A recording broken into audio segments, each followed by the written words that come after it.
Continuing with the unit number 3, that is bending stresses in beam. Problem number 2, the statement of the problem is in this way. The T section of flange 180 mm by 30 mm and web 200 mm by 30 mm is simply supported at both ends. तो ये T section का problem है. Flange का dimension दिया है 180 mm by 30 mm, web का dimension दिया है 200 mm by 30 mm, and it is simply supported beam at both ends. It carries two concentrated loads of 110 kN acting 2 meter distance from each support. इस beam पे दो concentrated और point loads act हो रहे हैं जिसका मैग्नीट्यूड है 110 kN और दोनों सपोर्ट से इसका डिस्टेंस है 2 metre. These loads of 110 kN each acting at a 2 meter distance from each support. Now further data is given. Span of the beam is 10 meter. Determine the maximum bending stress induced in the beam and draw bending stress distribution diagram. Also find bending stress at the layer 110 mm from the bottom surface. तो previous problem symmetrical I section का था, इसलिए हमने अभी ये T section का problem हमने choose किया. T section is unsymmetrical section about the neutral axis. This is the neutral axis. So upper part and lower part they are not symmetrical. So in this problem the T section का जो flange का dimension है वो कितना है 180 by 30. तो इस problem में फिगर हमें दिया नहीं है, वो फिगर हमें ड्रॉ करना है. तो फ्लैंज का डायमेंशन है 180 mm by 30 mm. This is the flange and this is the web portion. So web is of dimension 200 mm by 30 mm. 200 mm by 30 mm. तो ये डायग्राम हमें प्रॉपरली ड्रॉ करना है. ये फर्स्ट स्टेप इंपॉर्टेंट स्टेप है because problem में सिर्फ problem words में दिया है, ये फिगर हमें क्रिएट करना है, तो यहाँ पे गलती नहीं होना है. So this is the T section of size 180 by 30 mm flange and web is of size 200 mm by 30 mm. This is the cross section of the beam, T section. Now the loaded beam is given to us. So the beam is a simply supported beam. So the simply supported beam AB having two supports, support A and support B, and on this simply supported beam there are 2 point loads of magnitude 110 kN each acting at a distance of 2 meter from each support. Supports are A and B. A से ये load है 110 kN का 2 metre distance पे, और B से भी ये same magnitude का पॉइंट लोड है 110 kN का, एंड ये भी सपोर्ट B से 2 मीटर डिस्टेंस पे है. और टोटल स्पैन है बीम का 10 मीटर. टोटल स्पैन 10 मीटर है, दोनों एंड से 2 मीटर है. सो 10 - 4 is 6 meter. So the CD span in the loaded beam is 6 meter. तो ये लोडेड बीम डायग्राम हमें करेक्टली निकालना है. यहाँ अगर गलती करेंगे तो पूरे प्रॉब्लम के मार्क जा सकते हैं. तो यहाँ केयरफुली ये दो डायग्राम, टी क्रॉस सेक्शन और लोडेड बीम का डायग्राम हमें इस प्रॉब्लम में निकालना होगा. Then determine the maximum bending stress induced in the beam. इस प्रॉब्लम में हमें क्या फाइंड आउट करना है? So we will write the given data for this problem. T section के डायमेंशंस दिया है, लोडेड बीम दिया है. लोडेड बीम इसलिए दिया है कि वहाँ से हमें मैक्सिमम बेंडिंग मोमेंट का वैल्यू हमें कैलकुलेट करना है. तो यहाँ पे हमें क्या फाइंड आउट करना है? Determine the maximum bending stress induced in the beam. Beam में कितना मैक्सिमम बेंडिंग स्ट्रेस डेवलप होगा वो हमें फाइंड आउट करना है इस प्रॉब्लम में, सिग्मा बी मैक्स. और दूसरा, draw bending stress distribution diagram across the depth of this T section. How the bending stress is distributed, वो डिस्ट्रीब्यूशन डायग्राम में हमें यहाँ टी सेक्शन के बाजू में यहाँ पे ये डायग्राम हमें ड्रॉ करना है. और उसके साथ also find bending stress at the layer 110 mm from the bottom surface. Bottom से 110 mm पे जो फाइबर है वहाँ पे बेंडिंग स्ट्रेस कितना होगा वो भी हमें फाइंड आउट करना है. So we have to find out sigma B 110 mm from the bottom. So what is this sigma B 110? It is the bending stress at the fiber which is 110 mm from the bottom fiber. Bottom fiber से जो 110 mm पे fibre है वहाँ पे bending stress कितना होगा वो हमें फाइंड आउट करना है. So this is the given data for this problem and we have to find the two values. One is the sigma B max and another is the sigma B 110. So इस problem में हमें formula ये use करना है formula for bending stress is m/i into y। तो bending stress अगर calculate करना है तो हमें मालूम होना चाहिए बेंडिंग मोमेंट। बेंडिंग मोमेंट हमें मालूम होना चाहिए, फिर moment of inertia of the cross section हमें कैलकुलेट करना होगा, फिर वाई मैक्स कैलकुलेट करना होगा। तो ये 3 पैरामीटर हमें फाइंड आउट करने होंगे one by one. So first of all will find out the position of the neutral axis from the bottom surface और फ्रॉम द टॉप सरफेस। यहाँ पे एक तो बॉटम सरफेस हमें रेफरेंस लेना है या टॉप सरफेस हमें रेफरेंस लेना है।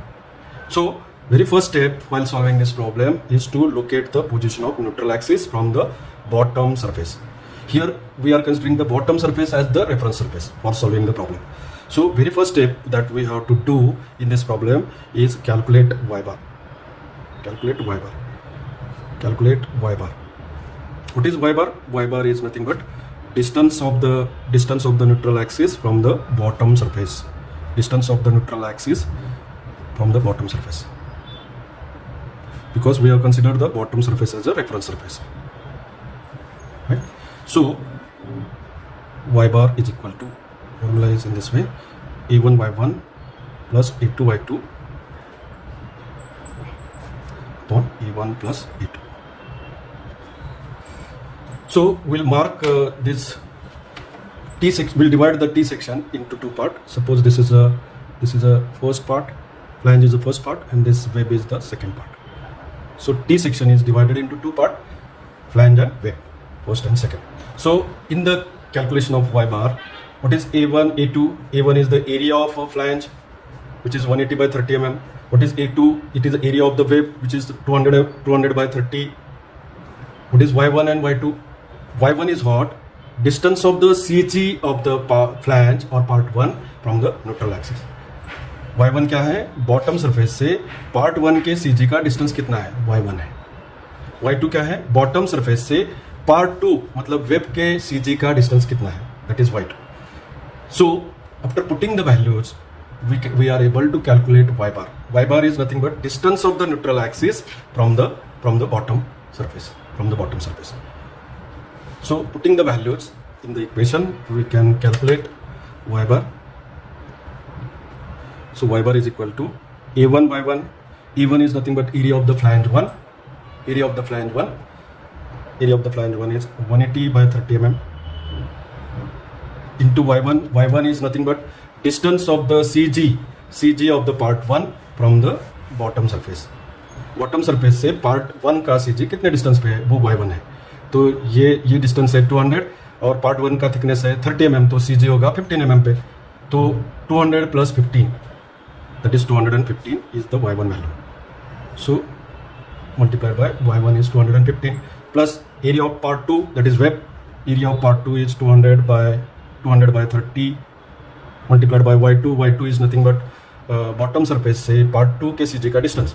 पार्ट 2 का हाइट है 200 mm, तो उसका CG होगा उसके हाफ डिस्टेंस पे, तो बॉटम सरफेस से 100 mm पे ये CG है, पार्ट 2 का CG है। तो that is y2 divided by a1 plus a2, that is 180 by 30 plus 200 by 30. So we can now calculate the y bar distance, and this distance after calculation, this distance is 154.47 mm from the bottom surface. इतने distance पे है, कहाँ से? Bottom surface से, क्योंकि हमने bottom surface को reference किया है इस प्रॉब्लम में। सो y bar position of the neutral axis is at a distance of 154.47 mm from the bottom surface. तो यहाँ से यहाँ पे न्यूट्रल एक्सिस हमने मार्क कर दिया 154.47 mm पे फ्रॉम बॉटम सरफेस। तो टॉप से न्यूट्रल एक्सिस कितना है ये कैसे फाइंड आउट करेंगे? यहाँ देखिए टोटल हाइट है टी सेक्शन का 200 प्लस 30, दैट इज 230। 230 में से अगर 154.47 माइनस करेंगे तो ये टॉप सरफेस से न्यूट्रल एक्सिस का हमें पोजीशन मिल जाएगा, और वो डिस्टेंस है 75.53। टॉप से 70.53 पे है और बॉटम से 154.47 mm पे है। तो ये हमने न्यूट्रल एक्सिस का पोजीशन हमने फाइंड आउट कर लिया। टॉप और बॉटम सरफेस से न्यूट्रल एक्सिस के कितने डिस्टेंस पे है वो हमने फाइंड आउट कर लिया। After finding out the position of the neutral axis, Next step is to calculate the moment of inertia of this T section about the neutral axis. Calculate the moment of inertia of the T section about the neutral axis. So this next step is calculate moment of inertia, total moment of inertia of this T section.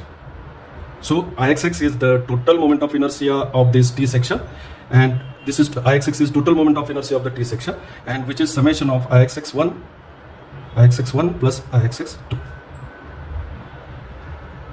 ये दोनों का moment of inertia, part 1 का moment of inertia about neutral axis Ixx1 and part 2 का moment of inertia about neutral axis Ixx2. ये दोनों find out करने के बाद दोनों का एडिशन करके हमें टोटल मोमेंट ऑफ इनर्शिया इस प्रॉब्लम में फाइंड आउट करना है.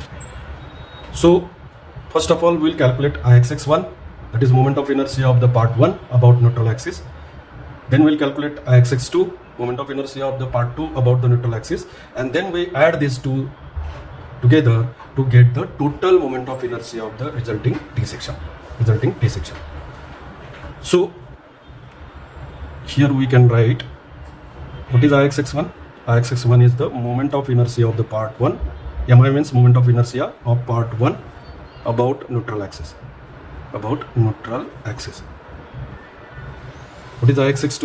Moment of inertia of the part 2 about the neutral axis. Moment of inertia of part 2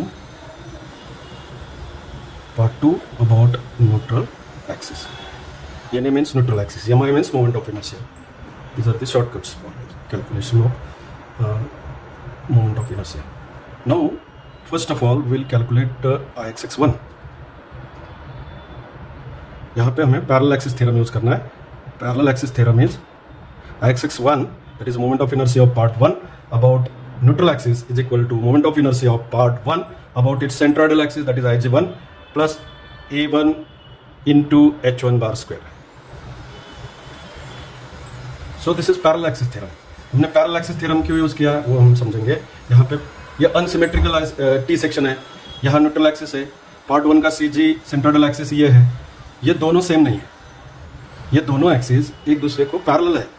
Therefore, while calculating the moment of inertia of part 1 about neutral axis, we have to use the parallel axis theorem. And parallel axis theorem is in this way. Ixx1 is equal to Ig1 plus E1 into H1 bar square. What is Ig1? Moment of inertia of the part 1 about its CG. तो यहाँ पे हम लिखेंगे what is Ig1.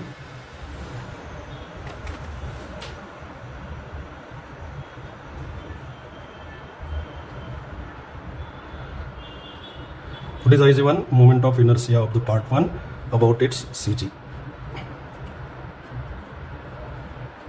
Part 1 about its CG और centroidal axis. ये Ig1 है, Ig1 है. तो part 1 का अगर आप शेप देखेंगे, it is a rectangular. Flange is a rectangular shape.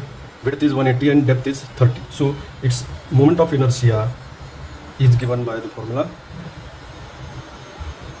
Ixx1 is equal to Ig1 is nothing but BD cube by 12. B is 180 and depth is 30. BD cube by 12 plus area of part 1, that is A1 into H1 bar square. Right? ये formula. So what is Ig1? Ig1 is the moment of inertia of the part 1 about its CG, about its centroidal axis, and Ig1 formula is BD cube by 12. So putting the values, we get Ixx1 is equal to B is 180 into 30 cube by 12. 180 into 30 cube by 12 plus E1 is the area of part 1. Part 1 का area कितना है? 180 by 30. So part 1 का area है 180 by 30. So area of part 1 is A1, that is 180 by 30. What is H1 bar? H1 bar is nothing but distance of the CG of the part 1 from the neutral axis. Part 1 के CG का neutral axis से distance वो क्या है? H1 bar है. H1 bar. Parallel axis theorem में H1 bar क्या है? H1 bar is nothing but distance of the CG of the part 1. ये part 1 का CG है, ये CG का लाइन है. Distance of the CG of the part 1 from the neutral axis is nothing but H1 bar. तो वो कैसे calculate करेंगे? न्यूट्रल एक्सिस से टॉप सरफेस कितने डिस्टेंस पे है, देखिए 75.53।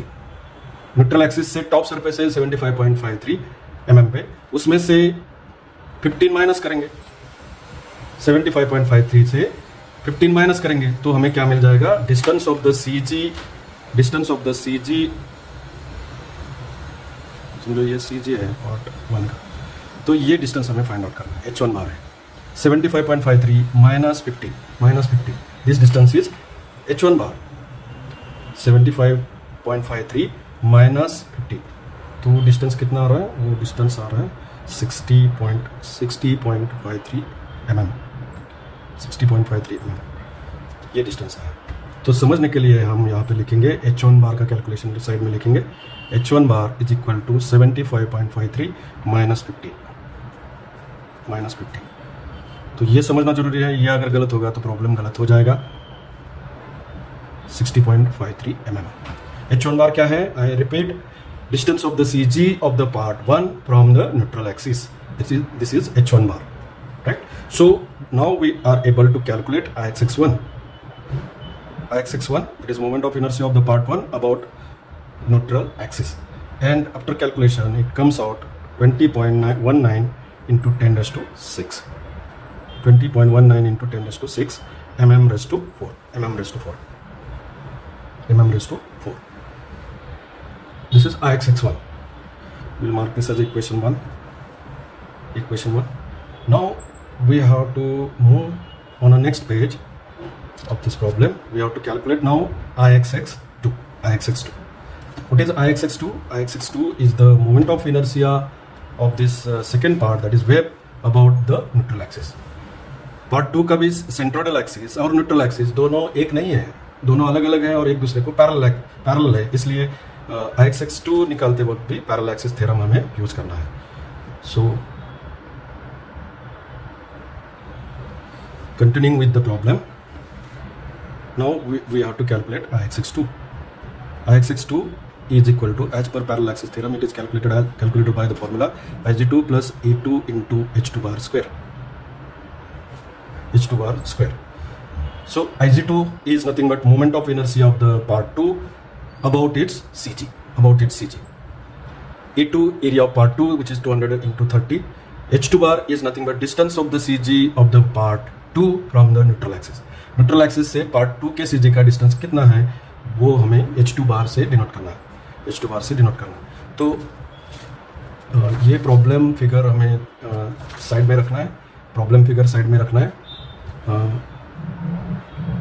Ixx2 is equal to width कितना है, सेकेंड पार्ट का width is always measured along the x axis, that is along the neutral axis.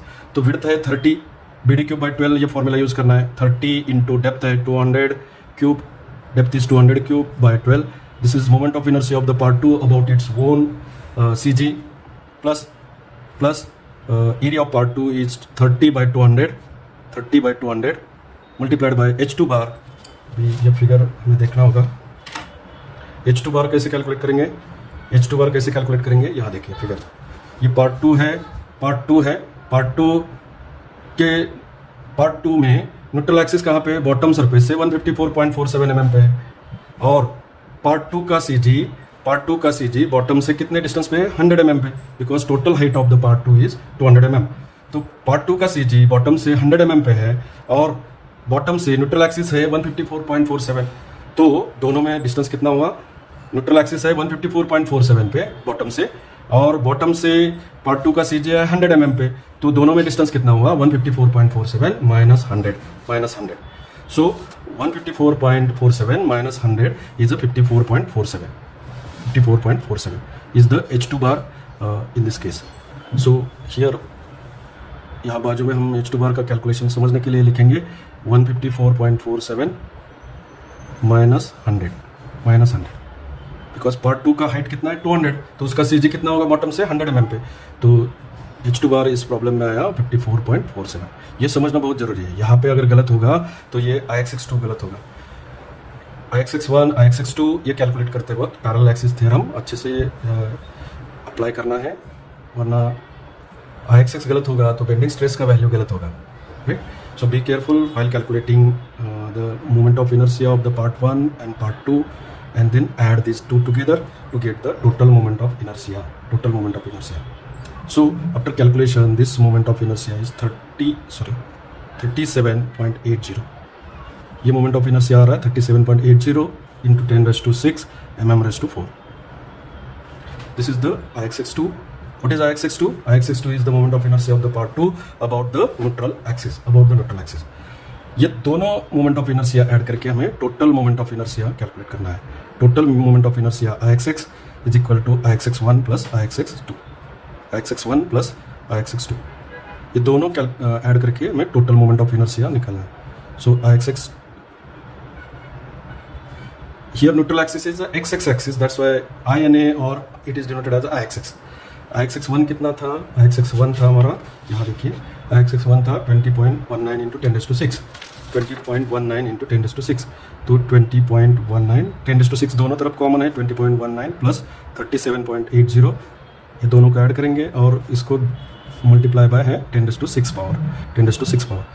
तो ये total moment of inertia of this T section we get, and this value is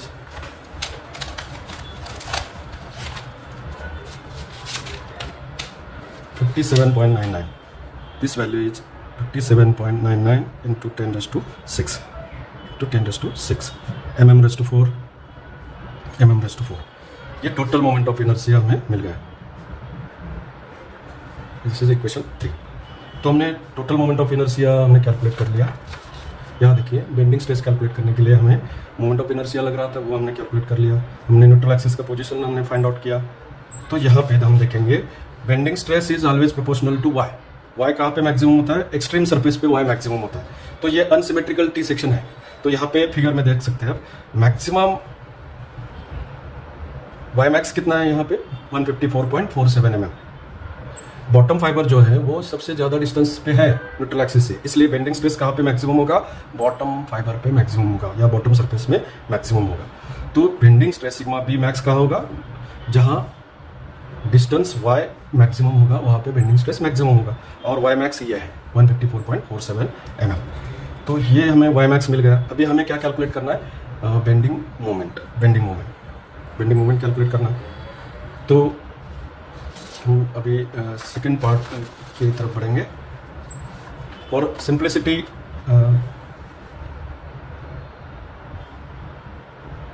simply supported beam है A B. Simply supported beam है मतलब यहाँ दोनों end पे reactions है. Let the reactions R A and R B.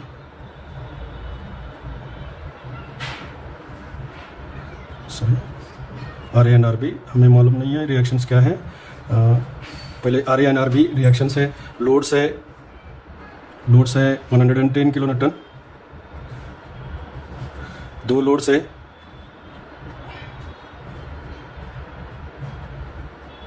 और उसका distance है 2 metre from each support. Total span है 10 मीटर का. Total span is of 10 metre. 10 metre से 4 मीटर माइनस करेंगे तो ये जो सी डी पोर्शन है इस लोडेड बीम का वो कितना आया? 10 - 4 इज 6 मीटर. तो सी डी पोर्शन कितना है ये हमें वर्कआउट करना है 6 मीटर. तो ये लोडेड बीम हमें दिया है. अगर हम यहाँ देखेंगे सी डी का सेंटर निकालेंगे तो ये 110 kilo newton loads 2 point loads they are symmetrically loaded. Total load कितना हुआ? Total load is 110 kilo. Total load is 110 plus 110 that is 220 downwards. तो रिएक्शंस कितने होंगे? रिएक्शंस होंगे सम ऑफ द रिएक्शंस होंगे. पहला इक्वेशन आया RA + RB is equal to 220. This is the summation of the reaction 220. फिर हम क्या करेंगे? मोमेंट लेंगे. इधर about taking moment of this point loads about A = 0 sigma m = 0 apply करेंगे इक्वेशन. क्लॉकवाइज मोमेंट है तो पॉजिटिव. अबाउट ए मोमेंट ले रहे हैं और क्लॉकवाइज है तो पॉजिटिव, एंटी क्लॉकवाइज है तो नेगेटिव. ऐसे करके मोमेंट लेंगे. तो पहला मोमेंट होगा 110 किलो न्यूटन का. Its distance from point A is 2 metre. So this is about 8. This is clockwise moment. सो 110 into 2. This is clockwise moment, so positive. Then another load is of 110 kilonewton. It is at a distance of 8 meter from A, and it is also about A. It is also a clockwise moment. Clockwise moment 110 into 8 minus RB reaction is in upward direction, so about A it produces anti-clockwise moment. So, and the span is RB into 10, span is 10 meter, and that equal to 0.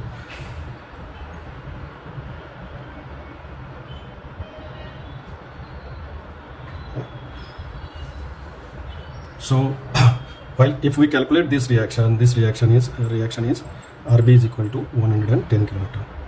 RB is equal to 110 kilonewton. अगर RB 110 kilonewton है तो यहाँ put करेंगे value RA plus 110 is equal to 220. So we get the RA reaction also 110. So as this loading is symmetrical, total load is equally shared on both ends. ये जो supported end है A और B, यहाँ दोनों end में reactions क्या होंगे? Equal होंगे. By observation also we can write this reaction. No need of this calculation. RA plus RB is equal to total load and sigma m equal to 0. Then we calculated RB 110 kilonewton. Put this value here in this equation 1. We get RA value. So by observation also, as the loading is symmetrical about the center of the beam, the total load is equally shared by this reaction, support reaction. Support total load जो 220 kilonewton का है, वो दोनों ends में क्या होगा? Equally share होगा. इसलिए reaction RA and RB equal to 110 kilonewton. 110 kilonewton. Right? So we have calculated the reactions. Now we have to calculate the bending moment acting on a beam. So at point A, if we take the section and consider left part, there is no load, so bending moment at supported end A is 0. Similarly, bending moment at the end B, supported end B is also 0 because beam is supported at this end, so there is a bending moment value at A and B is 0. Now if we take the section at point C, यहाँ C में से section लिया और उसका left part consider किया, reaction is 110 kilonewton upward and distance is 2 meters, so 110 into 2 on the left side. If bending moment is clockwise, then it is considered as a positive. So bending moment at point C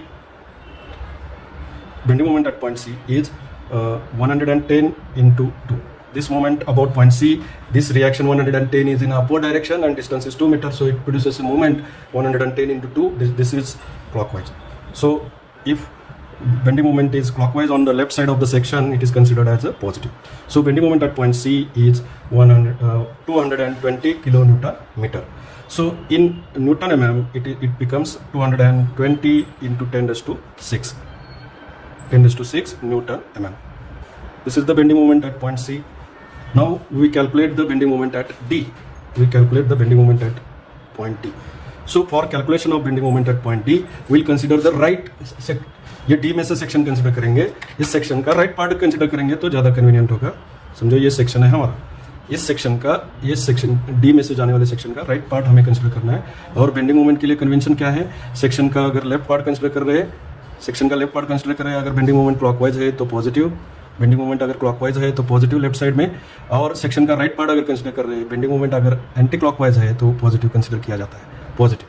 so this is a positive bending moment which is called as a sagging bending moment. Sagging bending moment, ये convention हमें use करना है. तो D में से section हमने consider किया और उसका राइट पार्ट कंसिडर किया. राइट में रिएक्शन है 110 kilonewton upward into distance is 2 metre and this moment is anti clockwise on the right side.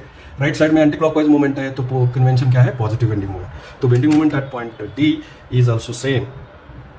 Bending moment at point D is also same, that is 220 kilonewton meter. 220 kilonewton meter and then we can convert it into Newton mm, that is same value 220 into 10 raised to 6 Newton mm. तो यहाँ पे इस problem में maximum bending moment कितना है? Maximum bending moment का value है 220 into 10 raised to 6. ये बेंडिंग मोमेंट का मैक्सिमम वैल्यू है. ये वैल्यू हमें कैलकुलेशन के लिए लेना है. ये वैल्यू हमें कैलकुलेशन के लिए लेना है. तो अभी हमें बेंडिंग मोमेंट का मैक्सिमम वैल्यू मिल गया 220 into 10 raised to 6. Now we are able to calculate the answers. Answers हमें क्या कैलकुलेट करने थे? आंसर्स हमें सिग्मा बी मैक्स कैलकुलेट करना था और दूसरा सिग्मा बी 110 ये कैलकुलेट करना है. ये दो आंसर हमें कैलकुलेट करना है और बाद में बेंडिंग स्ट्रेस डिस्ट्रीब्यूशन डायग्राम इस प्रॉब्लम में हमें ड्रॉ करना है. तो हम अभी नेक्स्ट स्टेप तो हम करेंगे. Next step is suppose step number 3, calculate the maximum bending stress. Calculate the maximum bending stress. Calculate sigma B max. Calculate sigma B max.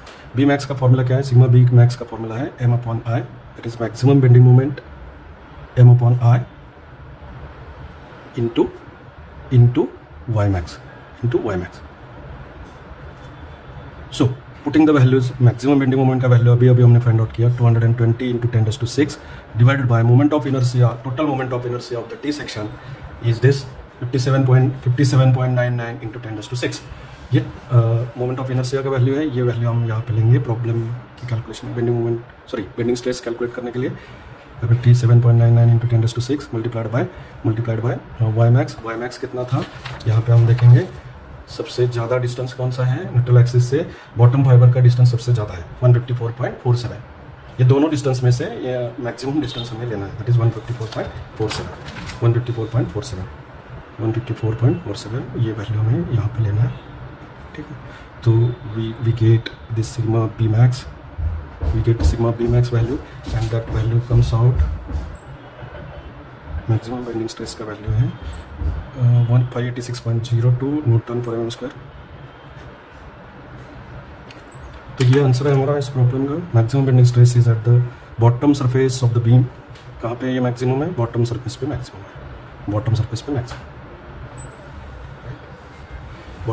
में मैक्सिमम है. अगर हम देखेंगे यहाँ पे जब ये लोड एक्ट होगा बीम पे, यहाँ देखिए ये लोड एक्ट होंगे, पॉइंट लोड एक्ट होंगे बीम पे. बीम कैसे बेंड होगा, ऐसे कॉनकेव शेप में बेंड होगा. Beam bends in a concave shape. Concave shape में सैगिंग बेंडिंग मोमेंट में क्या होता है, न्यूट्रल एक्सिस के ऊपर का पोर्शन कॉम्प्रेसिव जोन है और न्यूट्रल एक्सिस के नीचे का पोर्शन टेंसाइल जोन है. तो यहाँ पे बॉटम सरफेस जो है वो न्यूट्रल एक्सिस के नीचे है, तो यहाँ पे टेंसाइल स्ट्रेस डेवलप होगा. ये जो स्ट्रेस हमने मैक्सिमम बेंडिंग स्ट्रेस हमने बॉटम सरफेस पे कैलकुलेट किया, इसका नेचर क्या है, इसका नेचर है टेंसाइल. मैग्नीट्यूड इतना है और नेचर क्या है, टेंसाइल. ठीक है, so this is our first answer, that is the maximum bending stress develop in the T section at the bottom surface and its magnitude is this and nature is tensile. Now calculate another answer, that is sigma b bending stress at a fiber which is 110 mm from the bottom. वो जो fibre 110 mm पे है bottom surface से, वहाँ पे bending stress कितना होगा वो हमें कैलकुलेट करना है. Second answer. सो कैलकुलेट सिग्मा b 110. ये 110 बॉटम से है, बॉटम से डिस्टेंस है फाइबर का. तो उसका फॉर्मूला क्या है, bending moment that is maximum bending moment value upon Ixx into, अगर बॉटम से, यहाँ देखिए हमें कौन से फाइबर पे स्ट्रेस निकालना है, बॉटम सरफेस से 110 mm पे जो फाइबर है वहाँ पे हमें बेंडिंग स्ट्रेस निकालना है. तो y बार, यहाँ y का वैल्यू कितना होगा, y का वैल्यू होगा, y का वैल्यू हमें कैलकुलेट करना होगा. ये देखिए बॉटम से न्यूट्रल एक्सिस कितने डिस्टेंस पे है, 154.47. बॉटम से जो फाइबर हम कंसीडर कर रहे हैं वो कितने डिस्टेंस पे है, 110 mm पे. तो वो फाइबर और न्यूट्रल एक्सिस में डिस्टेंस कितना हुआ, 154.47 minus 110 154.47 minus 110 from the bottom. तो ये डिस्टेंस कितना हुआ, 44.47. तो यहाँ पे y कितना लेना है हमें, 44.47. ये समझना बहुत ज़रूरी है. यहाँ देखिए फिर से मैं रिपीट कर रहा हूँ, न्यूट्रल एक्सिस से बॉटम सरफेस है 154.47 mm पे, और बॉटम सरफेस से फाइबर जो हम कंसिडर कर रहे हैं वो कितने डिस्टेंस पे, 110 mm पे. तो जो गिवन फाइबर है और न्यूट्रल एक्सिस में डिस्टेंस कैसे कैलकुलेट करेंगे, 154.47 माइनस 110. तो ये कितना आया, 44.47 mm. तो यहाँ पे हम वैल्यू पुट करेंगे sigma B bending stress at fibre which is 110 mm from the bottom each. Bending moment का वैल्यू है 210 इंटू 10⁶ डिवाइड बाय Ixx है, सेम है, कांस्टेंट है. बेंडिंग मोमेंट और Ixx दोनों कांस्टेंट है, सिर्फ y चेंज हो रहा है. So 57.99 into 10⁶ is the moment of inertia of this T section multiplied by y कितना लेना है यहाँ पे, 44.47. ये साइड में लिखेंगे कैसे कैलकुलेट किया हमने ये डिस्टेंस y 44.47 कैसे कैलकुलेट किया, 154.47 माइनस 110. तो ये 44.47 आया, 44.47 mm आया. तो ये ध्यान में रखना है, ये डिस्टेंस हमें ध्यान में रखना. तो sigma bending stress at a fibre which is 110 mm from the bottom surface each ये कैलकुलेट करने के बाद 10⁶ कॉमन है, ये कैलकुलेशन करने के बाद आंसर आ रहा है 168.70 न्यूटन पर mm स्क्वायर। तो ये फाइबर भी कहाँ पे है, देखिए ये फाइबर भी कहाँ पे है, ये फाइबर भी न्यूट्रल एक्सिस के नीचे ही है 44.47 mm पे। तो ये स्ट्रेस भी कैसे होगा, टेंसाइल स्ट्रेस होगा। ये आंसर है हमारा इस प्रॉब्लम का, ये सेकेंड आंसर है। और ये स्ट्रेस का नेचर क्या है, टेंसाइल स्ट्रेस ये नेचर है इसका, ठीक है। इस तरह से हमने दो आंसर फाइंड आउट किए। प्रॉब्लम लेंदी हुआ है लेकिन स्टेप्स समझ गए हैं, ठीक है। तो ये दो वैल्यूज हमने फाइंड आउट कर लिए। अभी एक लास्ट आंसर हमारा बचा है बेंडिंग स्ट्रेस डिस्ट्रीब्यूशन डायग्राम। तो बेंडिंग स्ट्रेस डिस्ट्रीब्यूशन डायग्राम हम निकालेंगे अभी। बेंडिंग स्ट्रेस डिस्ट्रीब्यूशन डायग्राम निकालने के लिए हमें सिग्मा बी बॉटम पे ये मैक्सिमम हो रहा है, ये वैल्यू हमें पता है। हमें न्यूट्रल एक्सिस का वैल्यू पता है, bending stress eight neutral axis is 0। हमें क्या करना होगा, bending stress at the top surface हमें निकालना होगा, तभी हम बेंडिंग स्ट्रेस डिस्ट्रीब्यूशन डायग्राम निकाल पाएंगे। और वो distribution diagram about neutral axis कैसे रहेगा, अनसिमेट्रिकल रहेगा। तो हमें क्या करना है अभी, टॉप सरफेस पे बेंडिंग स्ट्रेस कितना है वो कैलकुलेट करना है। तो bending stress at the top surface sigma b top, ये हम निकालेंगे। सिग्मा बी टॉप कैसे कैलकुलेट करेंगे, m/IXX into y top. Y top मतलब क्या है, distance of the top surface of the T section from the neutral axis. Sigma b top is equal to m/IXX into y top, right. So putting the values, bending moment कितना था, 220 into 10⁶ upon IXX हमारा आया था, IXX 57.99 into 10⁶, 57.99 into 10⁶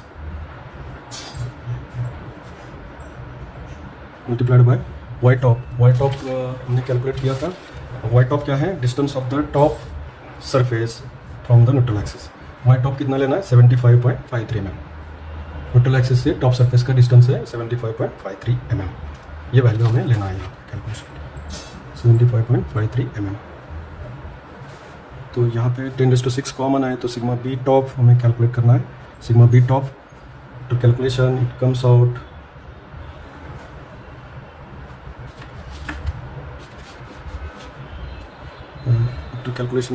to be 286.54 newton per mm square. इतना ये bending stress है top surface पे इतना बेंडिंग स्ट्रेस है। तो हमारे पास अभी तीनों वैल्यूज हो गए। सिग्मा बी टॉप इतना है, न्यूट्रल एक्सिस पे 0 है, और बॉटम सरफेस में कितना है बेंडिंग स्ट्रेस, मैक्सिमम है। बॉटम सरफेस में कितना है स्ट्रेस, बॉटम सरफेस में कितना है 586.02 मेगापास्कल और न्यूटन पर mm स्क्वायर है, और टॉप सरफेस में 286.54 है। न्यूट्रल एक्सिस पे 0 है, तो हम अभी बेंडिंग स्ट्रेस डिस्ट्रीब्यूशन डायग्राम निकालेंगे। Continuing with the bending stress distribution diagram. Bending stress distribution diagram इस टी सेक्शन के बाजू में ही हमें ड्रॉ करना है। टी सेक्शन के बाजू में हमें बेंडिंग स्ट्रेस डिस्ट्रीब्यूशन डायग्राम निकालना है। सबसे ज़्यादा बेंडिंग स्ट्रेस कहाँ पे है, बॉटम सरफेस में, और उसका नेचर है टेंसाइल। ये bending stress maximum bending stress है, न्यूट्रल एक्सिस पे 0 है बेंडिंग स्ट्रेस का वैल्यू। ये वैल्यू है सिग्मा बी मैक्सिमम और sigma b at the bottom surface, and it is 586.02 megapascal, and bending stress at the top surface is 286.54 and it is compressive. ये magnitude है sigma b top, और that is 286.54 megapascal, 286.54 megapascal. और ये distribution ऐसे linear line से join करना है distribution diagram. So this is what the bending stress distribution diagram for this T section. And we can observe that bending stress distribution is unsymmetrical about the neutral axis.